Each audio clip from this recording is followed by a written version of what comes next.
Hello বন্ধুরা, আসসালামু আলাইকুম। সবাই কেমন আছেন? আশা করি সবাই ভালো আছেন। তো আজকে আমি আবার হাজির হয়ে গেছি আর একটা নতুন রেসিপি নিয়ে। এই রেসিপিটি সকাল অথবা বিকাল যে কোনো টাইমে নাস্তা হিসেবে রুটিনে রাখতে পারেন। তো এই রেসিপিটি দেখতে যেমন সুন্দর, খেতেও কিন্তু অসম্ভব মজার, এবং কি এই নাস্তাটি বাচ্চাদের টিফিনেও রাখতে পারেন, তারাও খেয়ে কিন্তু অনেক মজা পাবে। কথা না বাড়িয়ে আমরা মূল রেসিপিতে চলে যাচ্ছি, সাথেই থাকবেন প্লিজ।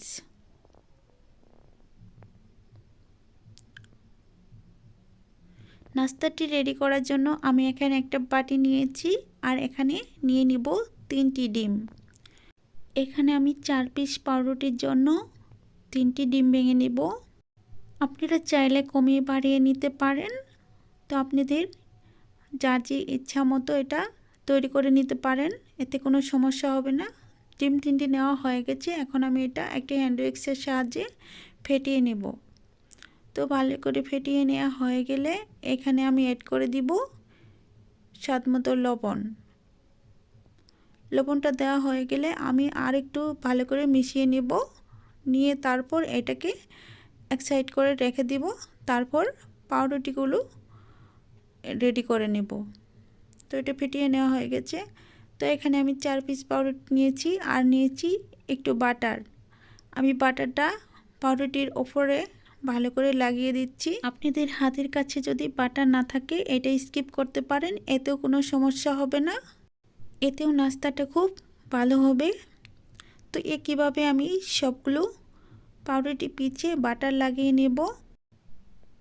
তো এই পর্যায়ে বলছি, যারা আমার চ্যানেলটি সাবস্ক্রাইব করেন নাই, যদি আজকের রেসিপিটি ভালো লেগে থাকে প্লিজ দয়া করে চ্যানেলটি সাবস্ক্রাইব করে দিবেন আর সাথে থাকে বেল বাটনটি অন করে রাখবেন নতুন নতুন নোটিফিকেশন পাওয়ার জন্য। তো লাগানো হয়ে গেছে। তারপর চুলায় একটা প্যান বসিয়ে দিয়েছি। দেওয়ার পর এখানে ফেটিয়ে রাখা ডিমটি দিয়ে দিচ্ছি। ডিম দিয়ে এখানে পাউরুটির পিসগুলো দিয়ে দিচ্ছি আর এপাশ ওপাশ ভালো করে একটু ডিম লাগিয়ে নিচ্ছি। তো হাতের সাহায্যে দিয়ে তারপর এই যে এপাশ ওপাশ ভালো করে লাগিয়ে নিচ্ছি। তারপর এক পাশ যখন একটু হয়ে আসবে তখন এটাকে আমি উল্টিয়ে দেব। তো একটু 1 মিনিটের মতো ভাজার পর এরকম হয়ে আসবে, তখনই আপনারা উল্টিয়ে দিবেন। আমি উল্টে দিচ্ছি। তারপর এই যে বাড়তি অংশগুলো আমি হাতের সাহায্যে মুড়িয়ে নেব। তার আগে আমি ভিতরে একটা চিজ দিয়ে দিচ্ছি ভিতরটা জুচি হওয়ার জন্য। তারপর এটাকে আমি ভালোভাবে সেট করে নিচ্ছি। দুই সাইডে বাড়তি অংশগুলো আমি উপরে তুলে দিচ্ছি। তারপরে এক পাশ থেকে উল্টিয়ে চিজটা ভিতরে বন্ধ করে দিব।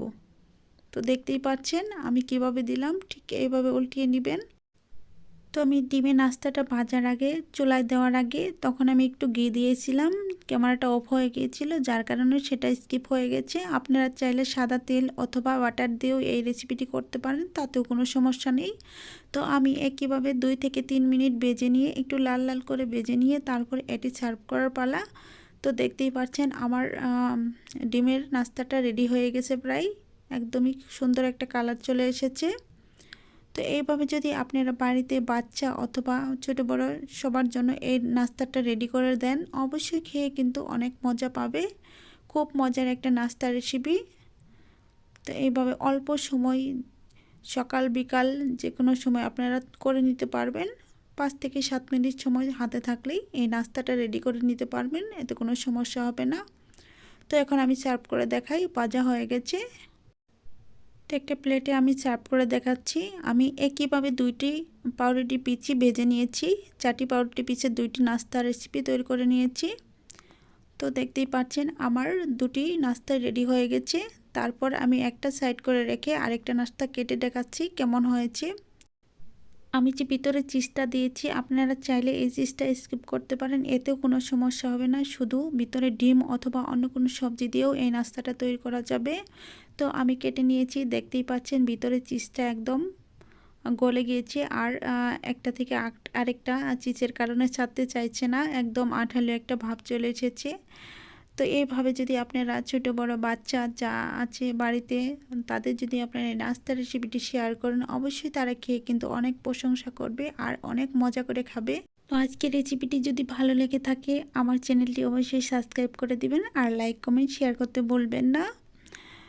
তো আজকের মতো এই পর্যন্তই, পরবর্তীতে আবার কোনো রেসিপি নিয়ে দেখা হবে। বিদায় নেওয়ার পালা। ভালো থাকবেন, সুস্থ থাকবেন এই কামনা করে বিদায় নিচ্ছি। খোদা হাফেজ।